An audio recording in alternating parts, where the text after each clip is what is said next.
வணக்கம். இன்னைக்கு மார்க்கெட் ஒரு டைரக்ஷன் இல்லாத போயிட்டு இருந்துச்சு. நீங்கள் எடுத்துங்களேன், கவுண்டமணி சொல்கிற மாதிரி தான், டே நீ எப்போ என்ன பண்ணுவேன்றது தெரியுன்ற மாதிரி எடுத்து பாருங்கள். இன்ட்ராடே ஸ்விங் 142 க்ளோஸ் ஆகும் போதும் 4.4, நான் சொல்கிறது ஃபியூச்சர்ஸ். ஸ்பாட் 1.1, ஒன்றுமே நடக்காத மாதிரி மார்க்கெட் க்ளோஸ் ஆகிருக்கு. நிஃப்டியை பொறுத்த வரைக்கும், பேங்க் நிஃப்டியை பொறுத்த வரைக்கும் 194 பாயிண்ட்ஸ் ஃபியூச்சர்ஸில், அண்ட் இன்ட்ராடே ஸ்விங் 360 பாயிண்ட்ஸு.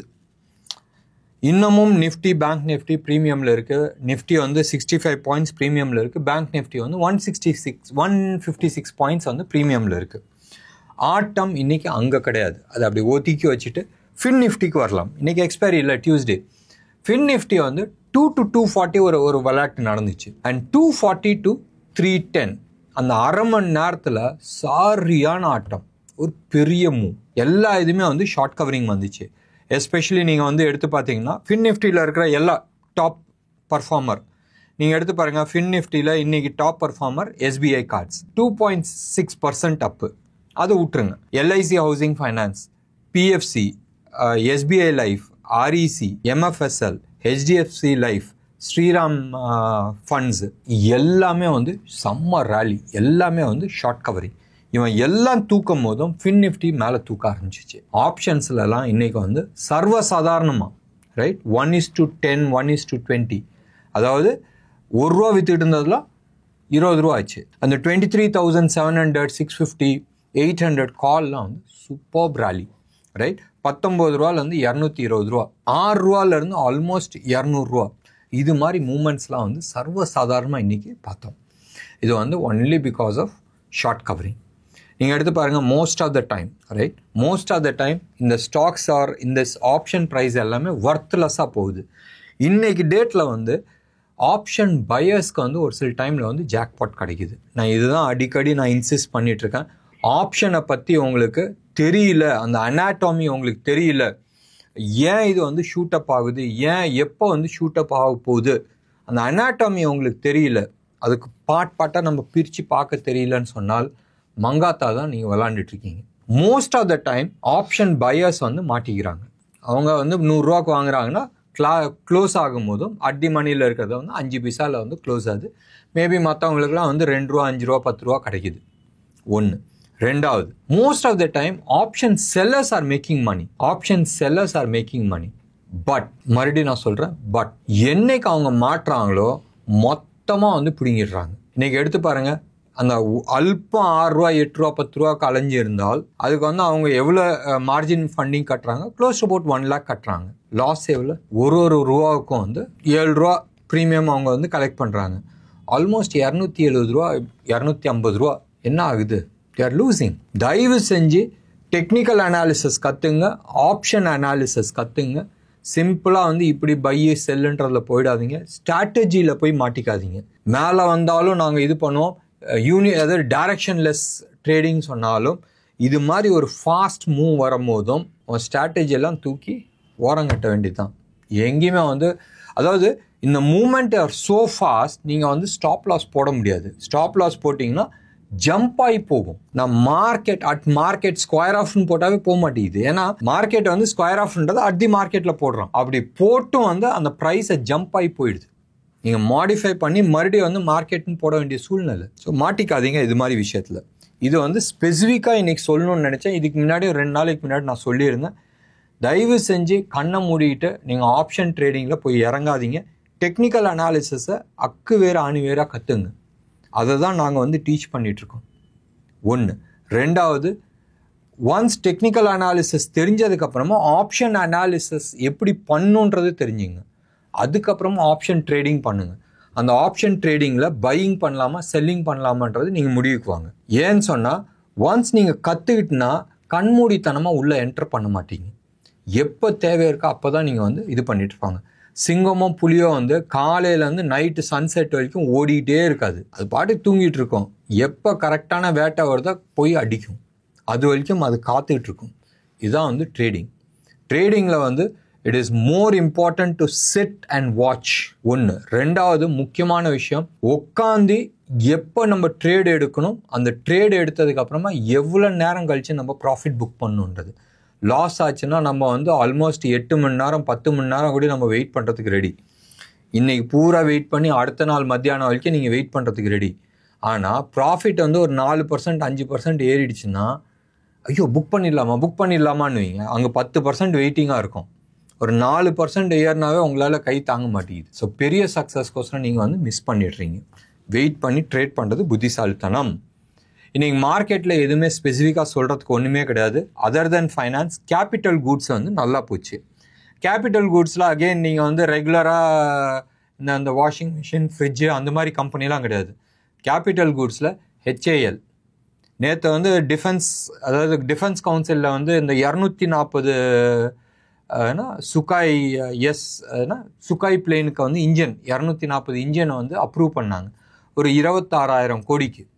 அந்த காசு அப்படியே ஹிந்துஸ்தான் ஏரோநாட்டிக்ஸ்க்கு தான் வந்துருக்கு. பிளெயின் இன்ஜின் சொன்னாவே அவனுக்கு தான் வருது ஆர்டர்.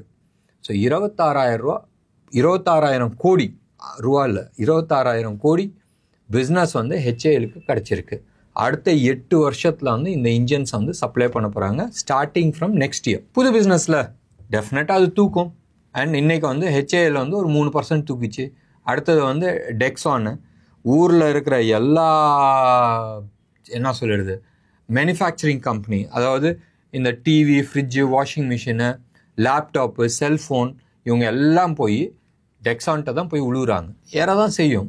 டெக்ஸான் வந்து இன்றைக்கி அதுவும் ஆல்மோஸ்ட் 2.9% அப்பு. வோல்டாஸ், ஹேவல்ஸு, கிராம்ப்டன் எல்லாமே ஹெவி வெயிட். இவங்க எல்லாமே வந்து மேலே போச்சு. இன்றைக்கி வந்து மெட்டல் செக்டரோ இல்லை டெக்ஸ்டைல் செக்டரோ இல்லை ஆயில் அண்ட் நேச்சுரல் கேஸ் இதெல்லாம் வந்து நல்லா பண்ணல. ஐஜிஎல் நல்லா பண்ணிச்சு, எம்ஜிஎல் நல்லா பண்ணிச்சு, Gujarat gas, that is because international gas price போனதுனால. ஆட்டோ செக்டாரில் வந்து Balkrishna industry, Hero Motor Corp, Apollo Tyres இவங்களாம் வந்து நல்லா பண்ணாங்க. ஐசிஐசிஐ நம்ம சொன்ன இலக்கை நோக்கி போயிட்டுருக்கு. நம்ம என்ன இலக்கு சொல்லியிருந்தோம்? 1300+ நம்ம வந்து சொல்லியிருந்தோம். அந்த இலக்கை நோக்கி போயிட்டுருக்கு. இன்றைக்கி ஐசிஐசிஐ வந்து 1.4% அப்பு. தோ பேங்க் நிஃப்டியில் எல்லாருமே வந்து அப்படி இருந்தாங்க, இவன் மட்டும் மேலே இருந்தாங்க. எஸ், ஹெச்டிஎஃப்சி 0.7% அப்பாக இருந்துச்சு. மற்றதெல்லாமே வந்து ஒன்றும் பெரிய மூமெண்ட்ஸ் கிடையாது. டெக்னாலஜியில் ஆரக்கல் ஃபைனான்ஸ் அது மட்டும் ஒரு 4.25% மேலே போந்துச்சு. மீதி எல்லாமே வந்து இழுத்து படுத்து தூங்கிட்டு இருந்துச்சு. இன்டர்நேஷ்னலில் நேற்று வந்து லேபர்ஸ் டே. ஸோ யூஎஸ் மார்க்கெட்டில் எந்த இதுவுமே நடக்கலை. ஸோ எதுவுமே நடக்காதனால அமைதியாக இருந்துச்சு. 3 நாள் ஹாலிடே இருந்துச்சு. அந்த ஒரு ரீசன்னால் தான் கோல்டு வந்து கொஞ்சம் டீவியேஷன் ஆச்சு. இன்றைக்கி யூஎஸ் மார்க்கெட் ஓப்பன் பண்ணுறாங்க. இந்த ப்ரோக்ராம் வந்து அரவுண்ட் 6:30 நம்ம ரெக்கார்ட் பண்ணும்போதும். அண்ட் யூஎஸ் மார்க்கெட் எல்லாமே வந்து ஃப்ளாட் நெகட்டிவாக இருக்குது. டவ் ஜோன்ஸ்லாம் க்ளோஸ் டு அபவுட் 0.5% இருக்குது. அதே மாதிரி ஸ்மால் கேப், யூஎஸோட ஸ்மால் கேப் வந்து 1% டவுனில் இருக்குது. யூரோப்பியன் மார்க்கெட் எல்லாமே வந்து ஃப்ளாட் நெகட்டிவாக இருக்குது. இன்றைக்கி பார்க்கலாம் என்ன டைரக்ஷன்ஸ் கொடுக்க போகுது யூஎஸ் மார்க்கெட். 1. 2வது, கமாடிட்டிஸ் நேற்று எந்த விதமான மூமெண்ட்ஸும் கொடுக்கல. ட்ரேடிங் கிடையாது. நம்ம கொள்ளு தாத்தாலாம் விளையாடல. அப்போ நம்மலாம் என்ன பண்ண முடியும்? யூஎஸ் தான் வந்து மதர் ஆஃப் ஆல். இது அங்கே ஆக்டிவிட்டி இல்லைன்னு சொன்னால் மற்றவங்களுக்கு வந்து ஒரு டைரக்ஷன்ஸ் கிடைக்க மாட்டேங்குது. So we are all waiting for the directions to come from US. Wait பண்ணி பார்க்கலாம். 2-3 விஷயம் இருக்குது. ஒன்று, யூஎஸோட எக்கனாமிக்கல் டேட்டாஸ்னு ஒன்று இருக்குது. இன்னொன்று வந்து முக்கியமான விஷயம், எலெக்ஷனில் யார் ஜெயிக்க போகிறாங்க. சரிசமமாக ஓடிட்டுருக்கு. இந்த சைட் ட்ரம்ப் ஆகட்டும் இல்லை நம்ம ஊர் அக்கா ஆகட்டும், 2 பேருமே வந்து சரிசமமாக வந்து இப்போ விளாண்டுட்டு இருக்காங்க. பார்க்கணும் எலெக்ஷன்ஸ் எப்படி பிஹேவ் ஆக போகுதுன்றது. உலகத்தில் வேறு ஏதாச்சும் ஒரு ஊரில் ஒரு எலெக்ஷன் நடக்குது, இல்லை ஏதாச்சும் ஒரு ஆட்சி மாற்றத்துக்கு ஏதாச்சும் கோல்மால் பண்ணணுன்னு சொன்னால் அமெரிக்காக்காரன் பெரிய லெவலில் தலையிட்டுருக்கான். பங்களாதேஷில் என்ன நடந்துச்சுன்றது எல்லாருக்குமே தெரியும். அண்ட் அமெரிக்கா ஃபுல் ஃப்ளெஜ்டில் சப்போர்ட் பண்ணுறன்றது வெட்ட வெளியாக அம்பலமாக தெரியுது. இதோட பச்சையாக தெரியறதுக்கான சான்ஸே கிடையாது. அவ்வளோ அழகாக தெரியுது. In association with China and Pakistan, right? டேட்டாஸ்லாம் வந்து காட்டுது 2007 இந்த ஆளுங்க ஒர்க் பண்ணிகிட்ருக்காங்க for the fall of Bangladesh. கரெக்டான சான்ஸ் கிடச்சிச்சு, அடித்தாங்க. இது ஏன் இப்போ சொல்கிறேன்னு சொன்னால், நிறைய countries especially Iran and Russia and China R influencing in US election. நீ 4 அடி அடித்தா அட்லீஸ்ட் இவன் ஒரு 2 அடிக்கு அடிக்க மாட்டானா? வேணாம், 1 அடியாச்சும் அடிப்பான்ல. அது நடந்துகிட்ருக்கு. ஸோ இந்த எலெக்ஷன் வந்து ரொம்ப ரொம்ப ரொம்ப இம்பார்ட்டண்ட்டான விஷயம். ஒய்? பிகாஸ் லைக் அமெரிக்கன்ஸ் வந்து மற்ற நாட்டில் தலையிடும் போதும் இப்போ மற்ற நாடு எல்லாமே வந்து சேர்ந்து அவனுக்கு அகெயின்ஸ்டாக தலையிட்டு இருக்காங்க. இது ஒன்று. ரெண்டாவது வந்து ஆல்மோஸ்ட் ஒரு 20 வருஷம் ரஷ்யா ஆர் யூஎஸ்எஸ்ஆர் செதர்னதுக்கு அப்புறமா யூனிபோலார் வேர்ல்டாக இருந்துச்சு. தனிக்காட்டு ராஜாவாக வந்து அமெரிக்கா வந்து ஆட்சி பண்ணிட்டு இருந்தாங்க. ஊரில் எது போட்டாலும் அவன் சொல்கிறதான் சட்டமாக இருந்துச்சு. அது எல்லாத்தையும் சுக்குநூறாக ரஷ்யா ஆக்கிட்டு இருக்கு. அண்ட் ரஷ்யாவை வந்து என்னென்னமோ பண்ணி பார்த்தாங்க. அவன் வந்து he is becoming more and more and more stronger. Right? யார் எக்கனாமிக் சாங்ஷன் போட்டு அவனை அழியணும்னு நினச்சாங்க, அவன் அழிஞ்சிட்டாங்க. இன்னைக்கு European union is in ICU, deep ICU. அந்த ஊரில் வந்து சில பிரச்சனைகள் ஓடுது. இப்போ எந்த அளவுக்கு ஆயிடுச்சுன்னு சொன்னால், அப்பா யுக்ரைனை விடுப்பா, என் நாடை நான் வந்து காப்பாற்றணும், என் சீட்டை நான் காப்பாற்றணும்ன்ற சூழ்நிலை. எடுத்து பாருங்கள், ஃப்ரெஞ்ச் பிரசிடெண்ட் வந்து இப்போ இம்பீச்மெண்ட்டுக்கு போயாச்சு. நீ பிரசிடெண்ட்டாக இருக்கிறதுக்கு லாயக்கு இல்லை, வெளியில் போன்ற லெவலில் வந்து இம்பீச்மெண்ட் நடந்துகிட்ருக்கு. இதே கதை தானே அவங்க பங்களாதேஷில் பண்ணாங்க. ஒரு எலெக்டட் கவர்மெண்ட்டை வந்து கமுத்து விட்டாங்க இந்த நேம் ஆஃப் ரெவல்யூஷன். இதே கதை தானே உனக்கும் நடந்துகிட்ருக்கு. நிறைய விஷயங்கள் ஜியோ பாலிட்டிக்ஸ் லெவலில் வந்து internationally lot of things are happening. நிறைய விஷயங்கள் ஓப்பனாக பப்ளிக் டொமைனில் பேச முடியாது. ஏன்னா ஃபெனட்டிக்ன்ற பேர் வந்துடும். அது கொஞ்சம் ஓரம் ஒதுக்கி வச்சுட்டு நம்ம மார்க்கெட்டை பார்க்கலாம். டேட்டா வைஸ் மோர் ஃப்ளாட்டிஷாக இருக்குது. நாளை காலையில் எப்படி மார்க்கெட் போகுதுன்றது நம்ம பார்க்கலாம். என்ன நேர்களே, இன்னைக்கு ப்ரோக்ராம் உங்களுக்கு பிடிச்சிருந்துச்சுன்னா லைக் பண்ணுங்கள், ஷேர் பண்ணுங்கள். டெஃபினட்டாக உங்களோட கமெண்ட்டை கமெண்ட் பாக்ஸில் கொடுங்க. நன்றி, வணக்கம்.